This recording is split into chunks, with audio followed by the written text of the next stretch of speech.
In today's video, I'm going to teach you how to copy a channel link in Slack. If you find this useful, consider subscribing and liking the video. Let's dive right into it.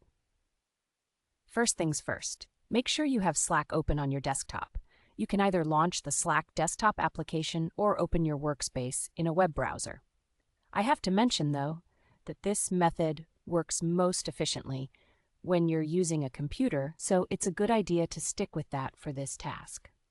Once you're in Slack, the next step is to find the channel you want to copy the link for. Look over to the left-hand sidebar.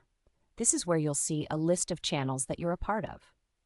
Take a moment to browse through this list and locate the specific public or private channel that you want to share the link to. It shouldn't take too long. Just keep an eye out for the channel name. Now that you've found your channel, it's time to grab that link. Right-click directly on the channel name. This action will bring up a Context Options menu, giving you a few choices. Look through this menu for the option that says Copy Link and select it. Instantly, the unique URL for that channel is saved to your computer's clipboard, ready for you to use.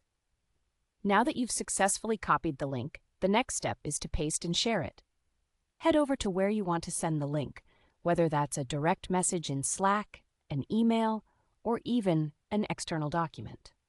When you're ready to paste the link, all you have to do is press Ctrl+V if you're on Windows or Command+V if you're using a Mac.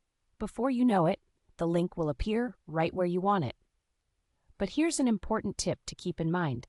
Make sure that whoever you're sending the link to has the correct permissions to access the channel. If you're sharing a link to a private channel, remember that the recipient must already be a member of that channel in order to view any of its content. Without membership, they simply won't be able to see anything at all, which can be frustrating for everyone involved. And there you have it. Now you know how to copy a channel link in Slack and share it with others. It's a really handy thing to know, especially if you're collaborating and need to guide someone to a specific conversation or topic without them having to search for it. If you enjoyed this tutorial and found it helpful, don't forget to give it a thumbs up and subscribe for more tips and tricks like this.